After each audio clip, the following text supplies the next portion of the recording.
What a delightful Sunday afternoon I'm having. So, my typical routine after church, I'll usually do my laundry and then I'll go out and do some shopping. So, I don't shop in my area, which is I should, but it's a little bit too much expensive for me. It's a, it's a rich area.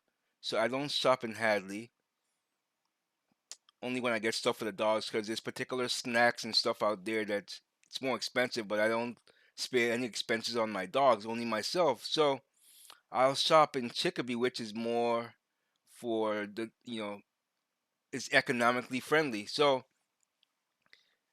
but that said, there's also it also draws a certain demographic of people who acts the fool. So here I am. I'm finished with Walmart. I'm going to Five Below to get a chew toy for my dogs, and I could see that this guy he's dropping his wife off, and so the lady behind him is impatient. She's blowing her horn.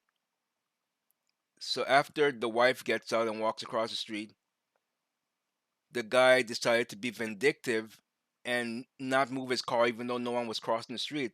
And so the lady behind him is beeping her horn, beep, beep, beep, beep, beep.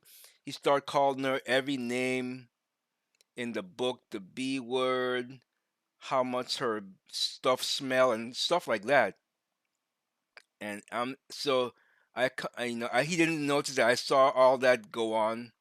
So I'm looking to cross the street now, and he's trying to signal me for me to go across, but I already saw that he's being a vindictive deuce rag. So I was like, no. I shook my head, no, I'm not gonna cross. So I kept walking, and so he finally decided to move off after the lady got out of her car, wanting to fight.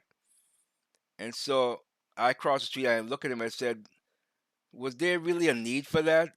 And then he started telling me that she was being and using all kinds of nasty words. I was like, "But there's no need for that type of language. It's just not. It's not necessary." So he started calling me the N word, and he wasn't happy with my response. So I told him, God bless him. He got even angrier. And the lady looked at me who was behind him and said, F me. I was like, I was just trying to defend you. She said, F me. Now, what race am I talking about? If you assume white, you were wrong. They were Puerto Ricans. I'm used to it by now. You know. Showtime! Get your bag packs only $13.50. Luxury watch $40.50. Couples in love. Get it.